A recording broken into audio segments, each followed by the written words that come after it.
ಏನು ಹಣೆ ಬರ ನಂದು ಅಂತೀನಿ ಅಲ್ಲ. ಆಸ್ತಿ ಸಂಪತ್ತು ಎಲ್ಲನೂ ಎಷ್ಟು ಚೆನ್ನಾಗಿ ಸಂಪಾದನೆ ಮಾಡಿದೆ. ಆದರೆ ನನ್ನ ದುರಾಸೆಯಿಂದ ಕಟ್ಕೊಂಡವಳನ್ನು ಬಿಟ್ಟು ಇಟ್ಕೊಂಡವಳು ಸಂಘ ಮಾಡಿ ಅದನ್ನೆಲ್ಲ ಕಳ್ಕೊಂಡೆ. ಆದರೆ ಈಗ ನೋಡಿದ್ರೆ ಹೊಲದಲ್ಲಿ ಕಷ್ಟಪಟ್ಟು ದುಡಿಯೋಣ ಅಂದರೆ ಅದಕ್ಕಾದ್ರೂ ಆ ಭಗವಂತ ಸಾಥ್ ಕೊಡ್ತನ? ಖಂಡಿತ ಇಲ್ಲ. ಅಕ್ಕಪಕ್ಕದವರ ಚುಚ್ಚು ಮಾತುಗಳು ಅವತ್ತು ಮಾಡಿದ ತಪ್ಪನ್ನು ಪದೇ ಪದೇ ಪದೇ ನೆನ್ಪು ಮಾಡ್ಕೊಳ್ಳೋ ಥರ ಆಗ್ತಾಯಿದೆ. ಹಿರಿಯರು ಬಳುವಳಿಯಾಗಿ ಕೊಟ್ಟ ಜಮೀನಲ್ಲಿ ದುಡಿದು ಜೀವನ ಮಾಡೋಣ ಅಂದರೆ ಈ ಸಮಾಜ ಬಿಡ್ತಾ ಇಲ್ಲ. ನಿಜ, ನಾನು ಮಾಡಿರೋ ತಪ್ಪೇನೆ. ಆ ತಪ್ಪನ್ನು ತಿದ್ದುಕೊಂಡು ಚೆನ್ನಾಗಿ ಅಪ್ಪ ಅಮ್ಮ ಹೆಂಡತಿ ಮಕ್ಕಳ ಜೊತೆ ಬಾಳೋಣ ಅಂದರೆ ಈ ಸಮಾಜ ಬಿಡೋ ಥರನ ಕಾಣ್ತಲೆ. ಹೆಣ್ಣು ಕ್ಷಮೆಯಾದ ರೀತಿ ಅಂತ ಕರೀತಾರೆ. ಆದರೆ ಕಟ್ಕೊಂಡವಳೇನೋ ಕ್ಷಮಿಸಿದ್ಲು, ಆದರೆ ಜನ್ಮ ಕೊಟ್ಟ ತಾಯಿ ಕ್ಷಮಿಸೋ ಥರನೇ ಇಲ್ಲ. ಹೇಗೆ ತಾನೇ ಕ್ಷಮಿಸೋಕ್ಕೆ ಸಾಧ್ಯ? ಹೊಟ್ಟೆಯಲ್ಲಿ 9 ತಿಂಗಳು ಅದೆಷ್ಟೋ ಕನಸುಗಳನ್ನು ಕಟ್ಕೊಂಡು ಹೊತ್ತು ಹೆತ್ತು ಸಾಕಿ ಸಲಹಿ ಮಗ ವಿದ್ಯಾವಂತನಾಗಲೆಂದು ನನ್ನ ತಾಯಿ ಕಂಡವ್ರ ಕೈಕಾಲು ಹಿಡಿದು ನನ್ನನ್ನು ಓದಿಸಿ ಇಷ್ಟು ದೊಡ್ಡವಳನ್ನಾಗಿ ಮಾಡಿ ದೊಡ್ಡ ಸಂಸ್ಥೆನ ಕಟ್ಟೋ ಥರ ಮಾಡಿದ್ಲು. ಆದರೆ ನಾನು ನನ್ನ ತಾಯಿ ಕೊಟ್ಟ ಮರ್ಯಾದೆ ಏನು? ನಾನು ಸುಖವಾಗಿ ಬಾಳಲಿ ಅಂತ ನನ್ನ ಮನಸ್ಥಿತಿಯನ್ನು ಅರ್ಥ ಮಾಡಿಕೊಂಡು ನಡೆಯುವಂಥ ಉತ್ತಮವಾದ ಹೆಂಡತಿಯನ್ನು ಕೊಟ್ಟಿದ್ಲು.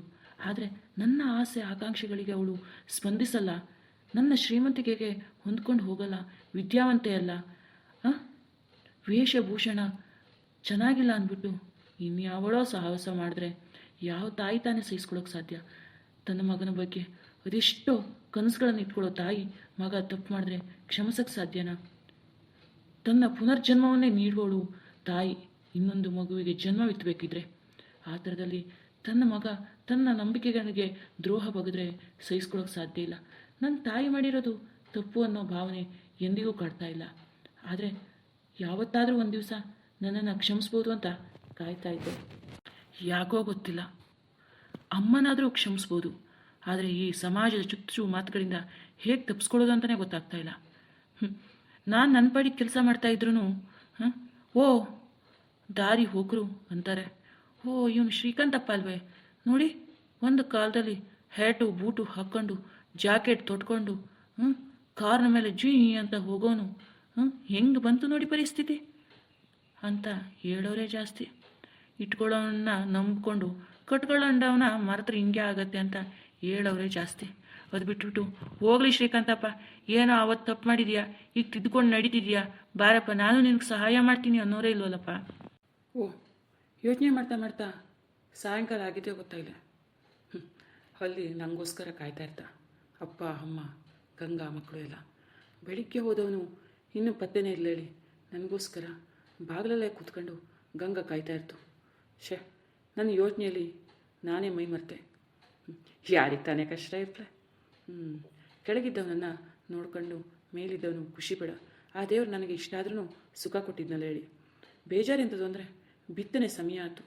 ಆದರೆ ಯಾರನ್ನೇ ಆಳುಗಳು ಹುಡುಕ್ಲೋದ್ರು, ಅಯ್ಯೋ ಶ್ರೀಕಾಂತಪ್ಪ ನಾನು ಬರಲ್ಲ ಕಣಪ್ಪ, ನಾನು ಗಂಡನೂ ಕಳಿಸಲ್ಲಪ್ಪ, ನೀನು ಸವಾಸ ಮಾಡಿ ನನ್ನ ಗಂಡನೂ ಕುಡಿಯೋದು ತಿನ್ನೋದು ಚಟ ಕಲ್ತ್ರೆ ಕಷ್ಟ. ಏನೋ ಅಲ್ಪ ಸ್ವಲ್ಪ ದುಡ್ಕೊಬಂದು ಗಂಜಿನೋ ಅಥವಾ ನೀರೋ ಏನೋ ಕುಡಿದು ಹೊಟ್ಟೆ ತುಂಬಿಸ್ಕೊತಾ ಇದ್ದೀಯ ನಂಗೆ ಸಂಸಾರದಲ್ಲಿ. ಪ್ಲೀಸ್ ಕಣಪ್ಪ, ನಾವು ಕಳಿಸಲ್ಲ ಅಂತ ಎಲ್ಲ ಮನೆ ಹೆಣ್ಮಕ್ಳು ಹೇಳೋ ಕಥೆನೂ ಇದೇ ಆಗ್ಬಿಟ್ಟಿದ್ದೀರಪ್ಪ. ಇದೇ ಥರ ಆಗಿಬಿಟ್ರೆ ಉತ್ತನೆ ಹೆಂಗೆ ಮಾಡಲಿ, ಬಿತ್ತನೆ ಹೆಂಗೆ ಮಾಡಲಿ, ಬೆಳೆ ಹೆಂಗೆ ತೆಗೀಲಿ, ನನ್ನ ಸಂಸಾರದ ಹೊಟ್ಟೆನ ಹೇಗೆ ಹೊರೀಲಿ? ಅಲ್ಲ, ಒಂದು ಕೃಷಿ ಜಮೀನಲ್ಲಿ ಒಬ್ಬನೇ ದುಡಿದು ಬೆಳೆ ಬೆಳೆಯೋಕ್ಕೆ ಸಾಧ್ಯನಾ? ಸಾಧ್ಯನೇ ಇಲ್ಲ. ಎಲ್ಲವರ ಸಹಾಯ ಸಹಕಾರ ಇದ್ದು ಎಲ್ಲರೂ ಒಟ್ಟಿಗೆ ದುಡಿದ್ರೇ ಈಗಿನ ಕಾಲದಲ್ಲಿ ಪ್ರಕೃತಿ ದೇವತೆ ಬೆಳೆ ಚೆನ್ನಾಗಿ ಕೊಡೋದೇ ಅಪರೂಪ ಆಗೋದು. ಅಂಥದ್ರಲ್ಲಿ ಈ ರೀತಿ ಒಬ್ಬನೇ ಎಷ್ಟು ಅಂತ ಕಷ್ಟಪಡಲಿ? ಯಾವ ಮಷಿನ್ ಬಂದರೆ ಅಂಥದ್ದು ರೈತ ದುಡಿಯೋದೇನಾದರೂ ತಪ್ತಾ?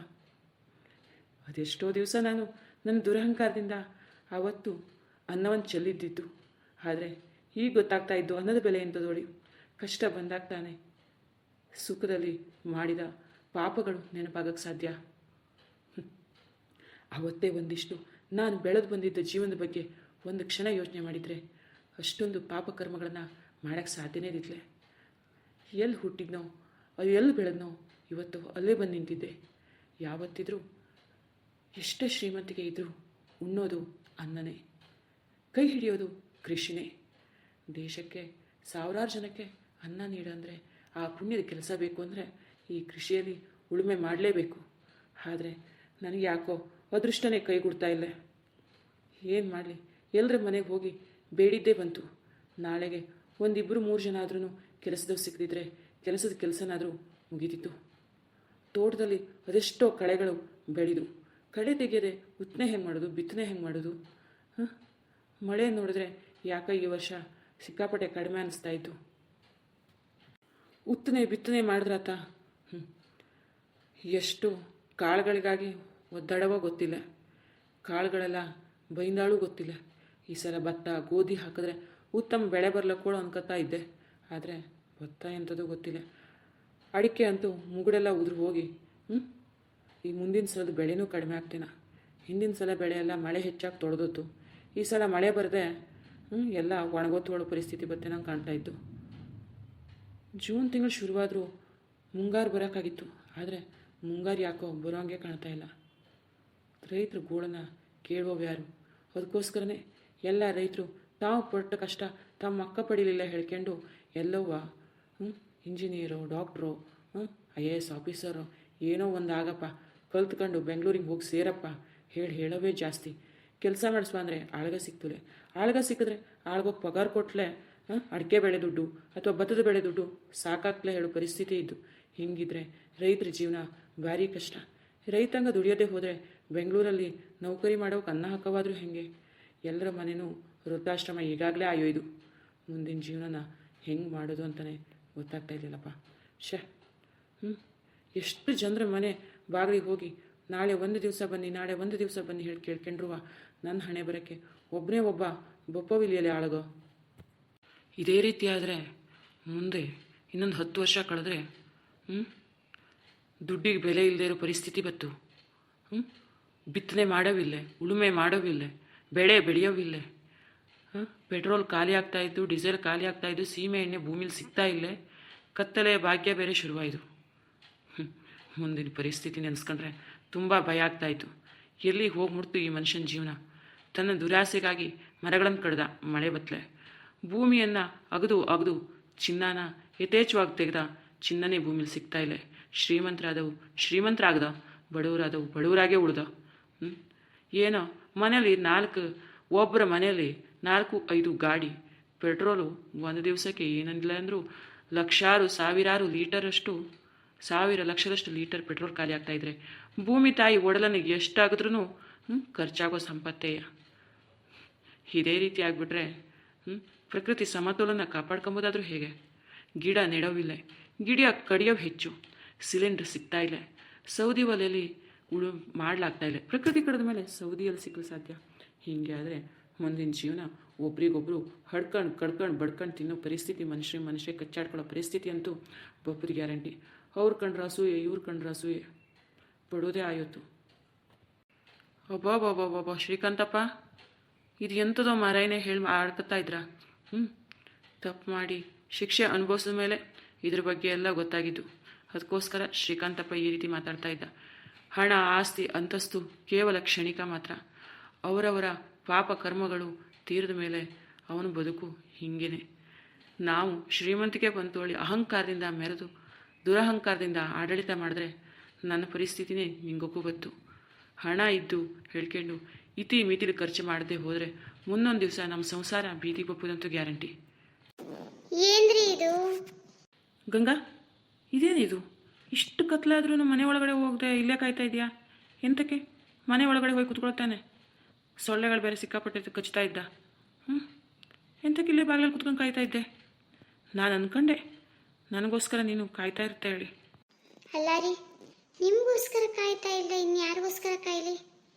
ಬನ್ನಿ. ಅಲ್ಲ ರೀ, ಮನೆ ಕಡೆ ಈ ರೀತಿ ಮರ್ತೋದ್ರೆ ಹೆಂಗೆ? ನಿಮಗೋಸ್ಕರ ಇಲ್ಲಿ ಕಾಯ್ತಾ ಇರೋ ಒಂದು ಜೀವ ಇರ್ತೋಳು ಅಂದ್ಕೊಳ್ಳಾಡ್ದ. ಯಾಕ್ರಿ ಹಿಂಗೆ ಮಾಡಿದೆ? ಎಂತದ್ದು ಇಷ್ಟು ತಡವಾಗಿ ಬರ್ತಾ ಇದ್ದೆ? ನಿಮಗೋಸ್ಕರ ನಾ ಕಾಯ್ತಾ ಇರ್ತೇಳೆ ಅಂದ್ಕೊಳ್ಳಾಡ್ದ. ಇಷ್ಟು ರಾತ್ರಿವರೆಗೆ ಕೆಲಸ ಮಾಡೋದು ಯಾಕ್ರಿ? ಏನಾಯ್ತು? ನಿಮ್ಮ ಮುಖ ಇಷ್ಟೊಂದು ಸಪ್ಪಗಿದೆ.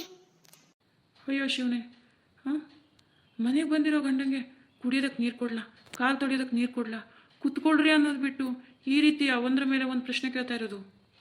ಅಯ್ಯೋ ಶಿವನೇ, ಹೌದಲ್ವಾ? ಬಂದ್ರಿ, ನೀರು ಕೊಡ್ತೀನಿ ಬನ್ನಿ.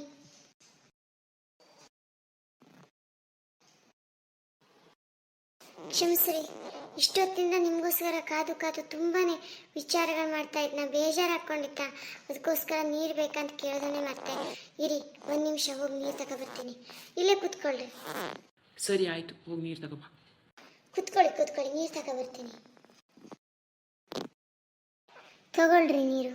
ಕ್ಷಮಿಸಿ, ನೀವು ಬಂದಿರೋ ಖುಷಿಯಲ್ಲಿ ನೀರು ಕೊಡೋದನ್ನು ಮರ್ತಿದ್ದೀನಿ. ಯಾಕ್ರಿ ಏನಾಯ್ತು? ಈ ರೀತಿ ಅವಸರದಲ್ಲಿ ಬಡ ಬಡ ಬಡ ಅಂತ ನೀರು ಕುಡಿತಿದ್ದೀರಾ? ಯಾಕ್ರಿ, ಏನಾದರೂ ಆಯ್ತಾ? ಯಾರಾದರೂ ಏನಾದ್ರು ಅಂದ್ರಾ? ಮುಖ ನೋಡಿದ್ರೆ ಇಷ್ಟೊಂದು ಸಪ್ಪಗಿದೆ. ನಿಧಾನಕ್ಕೆ ಕುಡೀರಿ, ನೀರಿಗೀರು ನೆತ್ತಿಗೆ ಹತ್ತಿತ್ತು.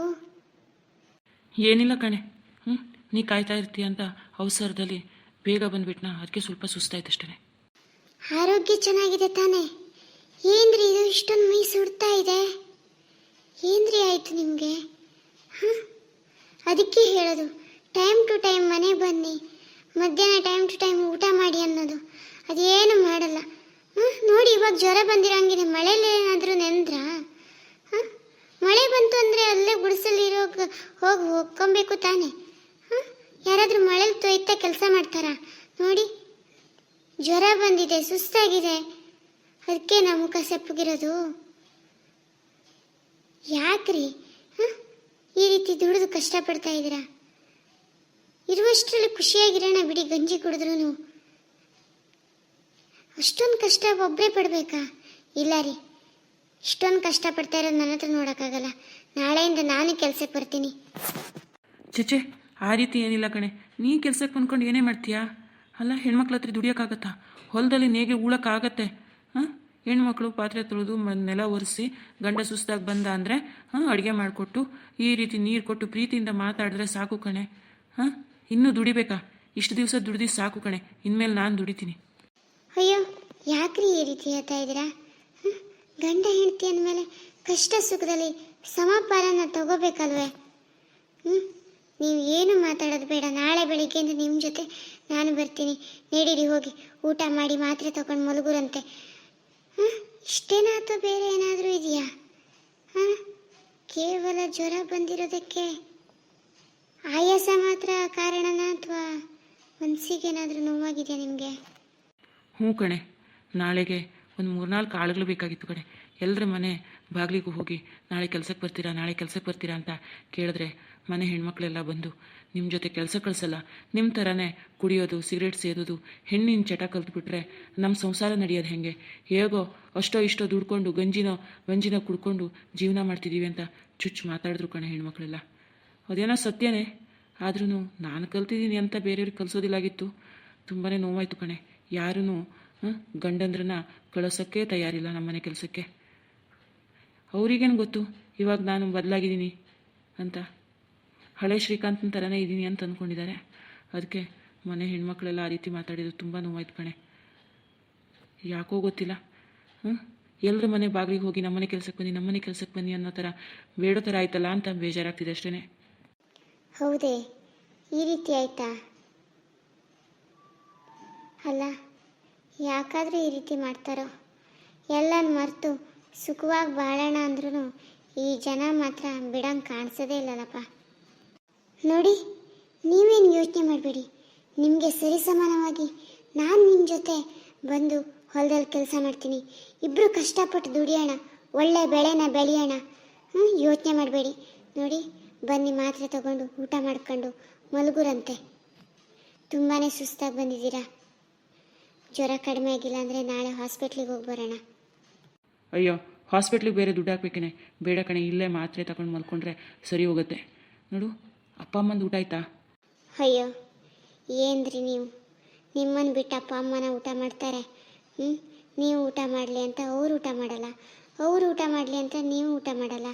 ನಿಮ್ಮಿಬ್ಬರಿಗೂ ಅವ್ರದ್ದು ಊಟ ಆಗಿದೆ, ಇವ್ರದ್ದು ಊಟ ಆಗಿದೆ ಅಂತ ಸುಳ್ಳು ಹೇಳಿ ಊಟ ಮಾಡಿಸಿ ನಂಗೆ ಸಾಕಾಯ್ತು ಕಣ್ರಿ. ನೀವು ಬಂದು ಊಟ ಮಾಡಿ ಮಲ್ಕೊಂಡ ಮೇಲೆ ನಾನು ಊಟ ಮಾಡ್ತೀನಿ ಅಂತ ರೂಮಲ್ಲಿ ಹೋಗಿ ಮಲ್ಕೊಂಡಿದ್ದಾರೆ ಅತ್ತೆ. ಮಗ ಕಷ್ಟಪಟ್ಟು ಸುಸ್ತಾಗಿ ಬರ್ತಾನೆ, ಸ್ನಾನ ಮಾಡೋಕ್ಕೆ ನೀರು ಕಾಯಿಸಿಡು, ಅಡುಗೆ ಮಾಡಿಟ್ಟಿದ್ದೀನಿ, ಬಿಸಿ ಮಾಡಿ ಬಡಿಸು ಅಂತ ಅತ್ತೆ ಹೇಳ್ಬಿಟ್ಟು ಹೋಗವ್ರೆ. ನೀವು ಅತ್ತೆ ಥರನೇ ಹಠ ಮಾಡಬೇಡಿ. ಅತ್ತೆ ಅಪ್ಪ ಅಮ್ಮ ಊಟ ಮಾಡಿದೆ ನಾನು ಊಟ ಮಾಡಲ್ಲ ಅನ್ಬೇಡಿ. ನೀವು ಊಟ ಮಾಡಿದ ತಕ್ಷಣ ಅವರು ಊಟ ಮಾಡ್ತಾರೆ. ಬಂದ್ರಿ ಬಂದು ಊಟ ಮಾಡೋರಂತೆ.